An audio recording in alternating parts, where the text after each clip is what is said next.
अमरनाथ धाम हिमालय की दुर्गम पर्वत श्रृंखलाओं के बीच स्थित है।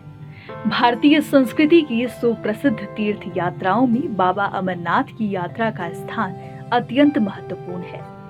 माना जाता है कि जो भी भक्त सच्चे मन से गुफा में बने शिवलिंग का दर्शन करता है, उसको जन्म मरण के बंधन से मुक्ति मिल जाती है।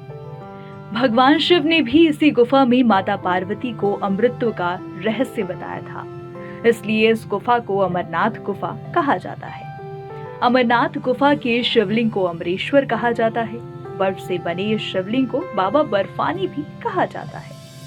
इस साल अमरनाथ यात्रा 30 जून से शुरू हो रही है, जो कि 43 दिनों के बाद 11 अगस्त 2022 यानी रक्षाबंधन के दिन खत्म होगी। तो चलिए अमरनाथ से जुड़े चौंकाने वाले इतिहास और रहस्य के बारे में जानते हैं। लेकिन उससे पहले अगर आपने हमारे चैनल न्यूज नेशन श्रद्धा को सब्सक्राइब नहीं किया है तो जल्दी से कर लें। इसके साथ ही आपको यहाँ दिख रही घंटी भी बजानी है, ताकि जब भी कोई नई वीडियो आए तो आपको तुरंत नोटिफिकेशन मिल जाए। अमरनाथ की गुफा का पौराणिक इतिहास। कश्मीर घाटी में राजा दक्ष और ऋषि कश्यप और उनके पुत्रों का निवास स्थान था। पौराणिक मान्यता के अनुसार एक बार कश्मीर की घाटी जलमग्न हो गई। उसने एक बड़ी झील का रूप ले लिया। तब ऋषि कश्यप ने इस जल को अनेक नदियों और छोटे छोटे जल स्रोतों के द्वारा बहा दिया। उसी समय भृगु ऋषि पवित्र हिमालय पर्वत की यात्रा के दौरान वहां से गुजरे।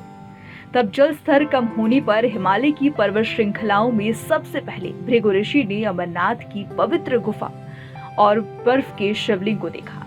माना जाता है कि तब से ही यह स्थान शिव आराधना और यात्रा का प्रमुख देव स्थान बन गया, क्योंकि यहाँ भगवान शिव ने तपस्या की थी।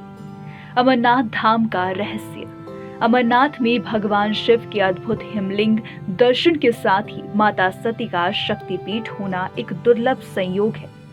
51 शक्तिपीठों में से महामाया शक्तिपीठ इसी गुफा में स्थित है। धार्मिक मान्यताओं के मुताबिक यहाँ देवी सती का कंठ गिरा था। माना जाता है कि शिव पार्वती की अमर कथा सुनकर अमर हुआ कबूतर का जोड़ा अब भी यहाँ कई बार देखने को मिलता है। ये दुनिया का एकमात्र ऐसा शिवलिंग है जो चंद्रमा की रोशनी के आधार पर बढ़ता और घटता है। हर साल यहाँ श्रावण शुक्ल पक्ष की पूर्णिमा को शिवलिंग पूरा होता है और उसके बाद आने वाली अमावस्या तक आकार में काफी घट जाता है। बर्फ के शिवलिंग के बाईं ओर 2 छोटे बर्फ के शिवलिंग भी बनते हैं। कहा जाता है कि ये माँ पार्वती और भगवान गणेश का प्रतीक है। हर साल इस गुफा में बर्फ का शिवलिंग प्राकृतिक रूप से बनता है। बर्फ का शिवलिंग गुफा की छत में एक दरार से पानी की बूंदों के टपकने से बनता है।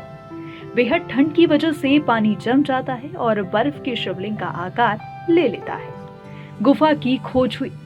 माना जाता है कि अमरनाथ गुफा की खोज सबसे पहले ऋषि भृगु ने की थी। दरअसल जब एक बार कश्मीर घाटी पानी में डूबा हुआ था, तब ऋषि कश्यप ने नदियों और नालों के जरिए पानी बाहर निकाला था। तब ऋषि भृगु तपस्या के लिए एकांतवास की खोज कर रहे थे। तभी उन्हें बाबा अमरनाथ की पवित्र गुफा के दर्शन हुए। वहीं एक मत ये भी है कि 1850 में बूटा मलिक नाम के एक मुस्लिम गडरिये ने अमरनाथ गुफा की खोज की थी। तो आपको हमारी ये वीडियो कैसी लगी और आप कौन से टॉपिक पर वीडियोस देखना चाहते हैं, हमें कमेंट सेक्शन में जरूर बताएं। इसके साथ ही हमारे चैनल को सब्सक्राइब करना न भूलें।